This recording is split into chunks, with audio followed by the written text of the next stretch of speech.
इस लेक्चर में हम कंटिन्यू करते हैं कि रिफ्रैक्शन के जो इफेक्ट होते हैं उस पर एक और जो कॉन्सेप्ट है जो कि न्यूमेरिकल में बहुत इंपॉर्टेंट होता है उसको हम कवर करते हैं।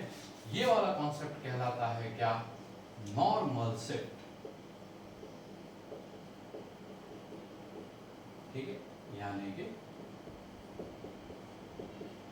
अभिलंब विस्थापन। तो क्या होता है कि जैसे मान लीजिए कि ये आपके पास एक ग्लास स्लैब है,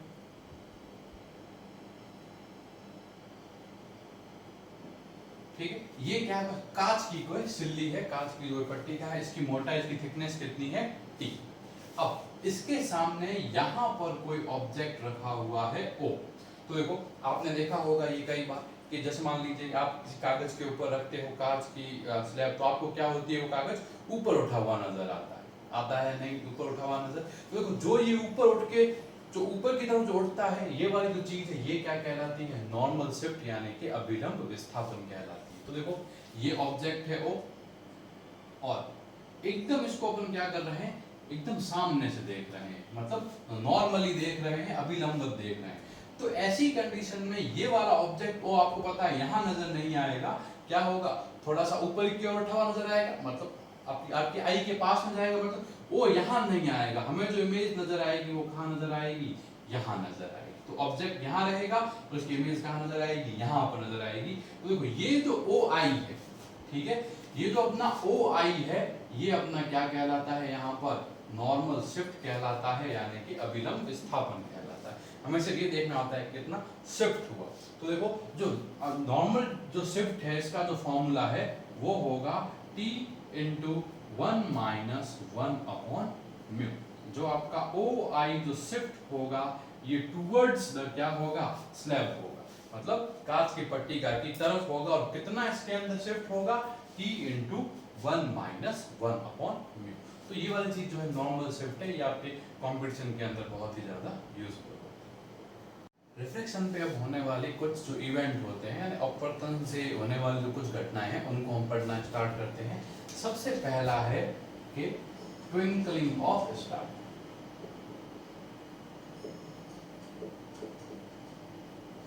ट्विंकलिंग ऑफ स्टार्स यानी कि तारों का टिमटिमाना।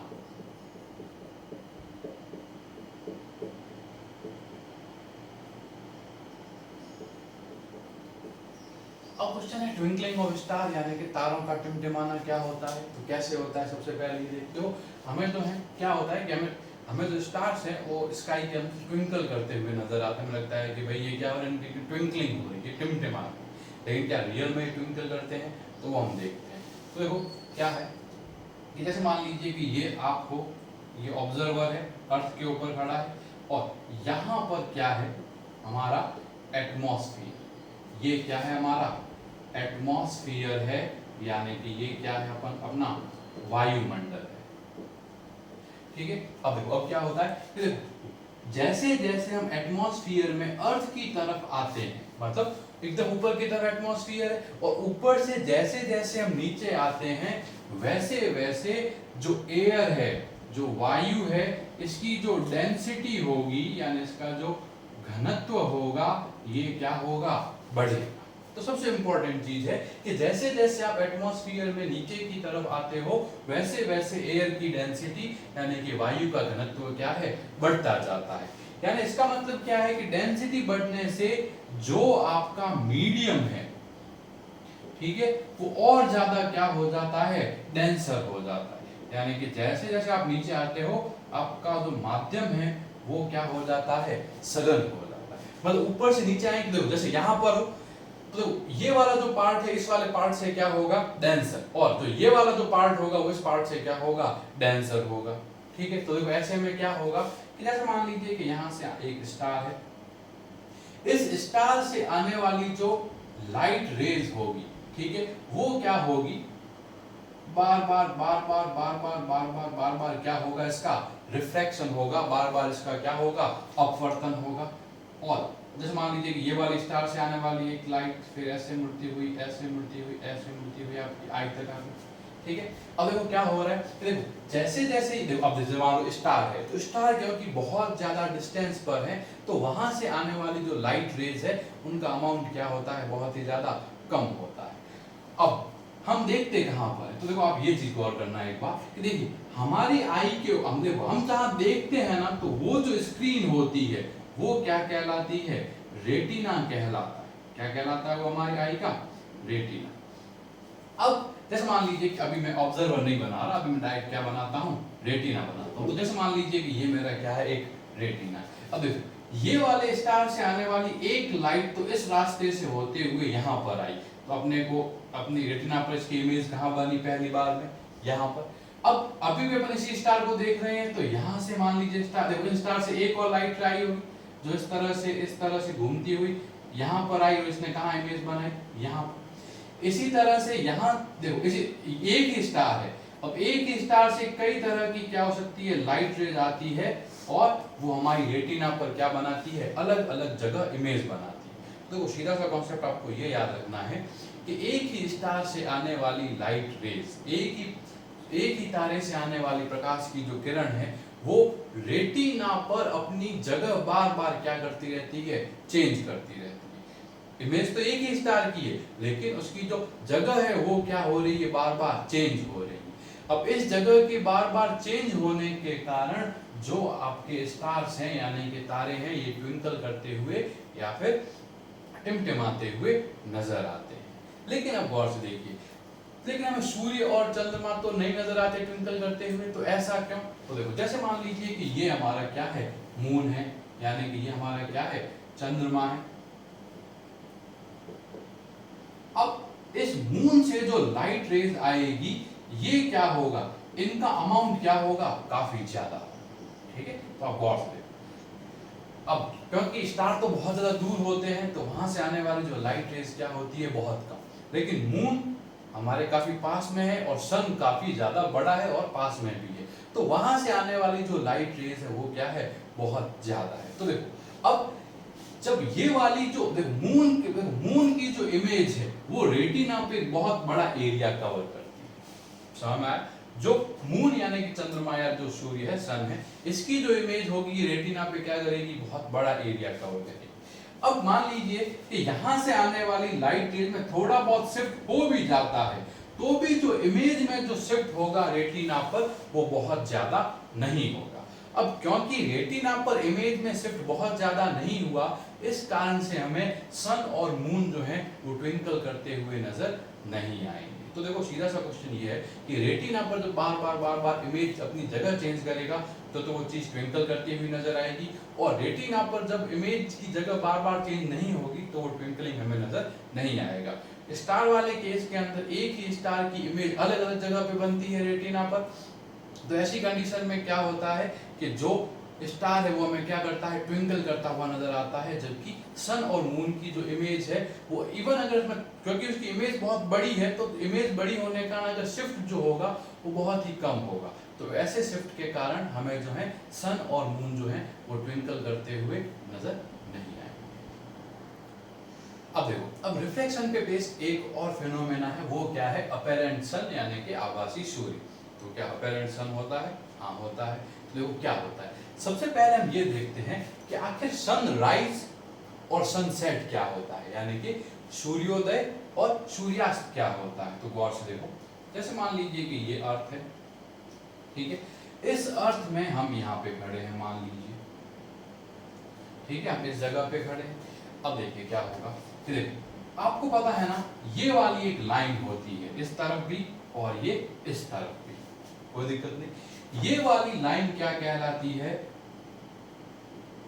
हॉराइजन यानी कि क्षैतिज कहलाती है। क्लियर हुई? देखो इस तरफ भी एक हॉराइजन है और इस तरफ भी हमारा क्या है, एक हॉराइजन। हम इसी वाले हॉराइजन के बारे में हम बात करते हैं। तो देखो अब जब आपका जो सन है यानी कि जो आपका जो सूर्य है, जब ये हॉराइजन के ऊपर होता है आपके, तब तो आपको क्या है कि सन नजर आता है, लेकिन जैसे ही ये हॉराइजन के नीचे पहुंच जाएगा तब आपको ये सूर्य नजर नहीं आएगा, तभी आप क्या कहते हो, क्या हो गई, रात हो गई। तो देखो सीधी सी बात है कि आप किसी बहुत सारे खुले एरिया में जाइए और वहाँ आपको क्या लगता है कि सन जो है वो क्या हो रहा है, एक लाइन के नीचे चला गया। अब नीचे जाते ही आपको वो नजर नहीं आता और आपके क्या हो जाती है, रात हो जाती है। ठीक है, तो देखो होता क्या है, देखो अगर इस हॉराइजन के ऊपर यानी कि क्षैतिज के ऊपर की तरफ अगर हमारा क्या होगा, सूर्य होगा तो हमें सन नजर आएगा, और अगर ये हॉराइजन के नीचे होगा यानी क्षैतिज के नीचे होगा तो हमें सन नजर नहीं आएगा। सीधा सा कॉन्सेप्ट, मतलब अगर सन यहाँ पर है तो आपको नजर आएगा, लेकिन सन अगर यहाँ पर हो गया तो आपको नजर नहीं आएगा। अब क्वेश्चन है कि आखिर इसका हमारे इस टॉपिक से क्या कनेक्शन है, तो देखिए, देखो फिर से देखो कि ये क्या है, हमारा एटमॉस्फेयर है। ठीक है, ये हमारा क्या है, एटमॉस्फेयर है यानी कि वायुमंडल है। अब देखो, अब हमारा जो सन है वो कहां पर है, यहां पर। ये हमारा क्या है, रियल वाला सन है। तो जो अभी अपन ने कॉन्सेप्ट देखा उसके हिसाब से ये वाला जो सन है हमें नजर नहीं आना चाहिए, नहीं आना चाहिए ये वाला सन हमें नजर। ठीक है, लेकिन देखो क्या होगा, अब सन के पास तो क्या है, सन रेज है, सूर्य के पास प्रकाश है। तो देखो सन से क्या होगी, ये रे निकलेगी और कहाँ टकराएगी, एटमॉस्फेयर में टकराएगी वायुमंडल के अंदर। अब देखो वायुमंडल से टकराने पे क्या होगा, तो देखो सबसे पहले आप क्या करिए, देखो जिस पॉइंट पे टकराई वहां पर क्या बना दीजिए, नॉर्मल बना दीजिए। तो आपको पता है सर्कल का नॉर्मल कैसे बनाते हैं, सेंटर से मिला दीजिए उस सर्कल को, तो वो क्या हो जाएगा आपका, उस पॉइंट पर नॉर्मल हो जाएगा। तो देखो इस लाइट रे को जाना तो कैसे था, इस तरह से जाना था, लेकिन हुआ क्या, देखो जो बाहर वाला जो मीडियम है वो कैसा है आपका, रेयरर है यानी कि विरल, यानी जो आपका वैक्यूम है, जो निर्वात है वो क्या है, विरल यानी कि रेयरर है। किसके कंपैरिजन में, एटमॉस्फेयर यानी कि वायुमंडल के कंपैरिजन। क्लियर हुई है ये चीज हमें अच्छे से पता है। अब देखो क्या होगा कि जैसे ये देखो सन की जो रे है यानी सूर्य की जो किरण है वो कहां से जा रही है, कहां से कहां जा रही है, रेयरर मीडियम से डेंसर मीडियम में जा रही है, यानी कि विरल माध्यम से सघन माध्यम में जा रही है। अब देखो ये हमारा नॉर्मल है, तो देखो लाइट जो सीधी निकल रही थी किस तरफ मुड़ेगी, नॉर्मल की तरफ मुड़ेगी, यानी देखो जो इधर जा रही थी इसको नॉर्मल की तरफ मुड़ना पड़ेगा, यानी इसे इस तरफ टर्न होना पड़ेगा, और इस तरफ टर्न होके ये वाली लाइट कैसे जाएगी, यहाँ जाएगी, और यहाँ जाके ये कहाँ पहुंच गई, ऑब्जर्वर की आई में पहुंची या नहीं पहुंची। तो देखो जो लाइट सीधी निकलने वाली थी वो बेंड होके मुड़ के रिफ्रैक्शन के कारण, अपवर्तन के कारण कहां पहुंच गई, ऑब्जर्वर तक पहुंच गई। ठीक, अब देखो होगा क्या, अब मैंने आपको स्टार्टिंग वाले रिफ्लेक्शन के इफेक्ट में बताया था कि हमारा माइंड जो है इस तरह से वर्क करता है कि वो ये मानता है कि लाइट रे हमेशा कहां से आ रही है, एकदम सीधी सीधी आ रही है।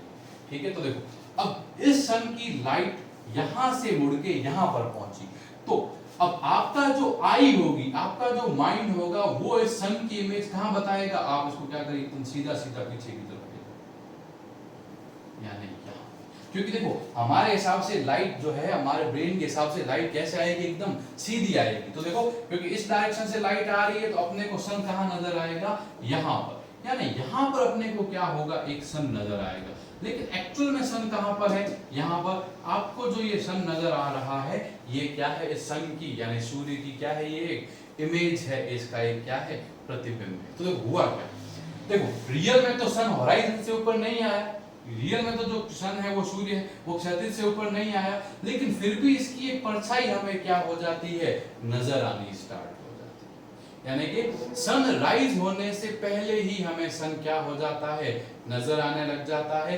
इसी तरह से सेम ये वाला फिनोमेना कब होगा, जब सनसेट होगा, मतलब सनसेट हो गया लेकिन थोड़ी देर बाद तक भी हमें क्या होगा, इस सन की एक परछाई ऊपर की ओर नजर आएगी, मतलब सनसेट हो गया, सूर्यास्त हो गया, फिर भी इसकी एक इमेज जो होगी, इसका एक प्रतिबिंब होगा, वो हमें क्या होगा, नजर आएगा। ठीक है, तो इस कंडीशन में क्या होता है, क्या क्वेश्चन है कि क्या यहां पर होगा सन तो भी इसकी इमेज नजर आएगी, नहीं, वो बहुत ही जब वो हॉराइजन के पास में आ जाएगा तभी ये वाली इमेज नजर आएगी, हर जगह नजर नहीं आएगी। तो क्या होता है कि 2 मिनट यानी कि 2 मिनट बिफोर सनराइज, यानी कि सूर्योदय होने से 2 मिनट पहले ही हमें क्या हो जाता है, मतलब ये वाला सन जब यहाँ आएगा, इससे 2 मिनट पहले ही हमें क्या है, सन की इमेज दिखनी स्टार्ट हो जाती है। और जब ये वाला यहाँ से यहाँ चला जाता है तो 2 मिनट बाद तक सनसेट होने तक भी हमें क्या है, इसकी इमेज नजर आती रहती है। यानी कि देखो, जो रियल सनराइज है, ठीक है, वो अपरेंट सनराइज से 2 मिनट बाद में होता है। और इसी तरह से जो रियल सनसेट है वो अपरेंट सनसेट से 2 मिनट क्या होता है, पहले होता है। तो देखो 2 मिनट का अपने को मार्जिन मिला राइज वाले टाइम, और 2 मिनट का ही अपने को मार्जिन मिला जब सन क्या होता है, सेट होता है, यानी कि अस्त होता है।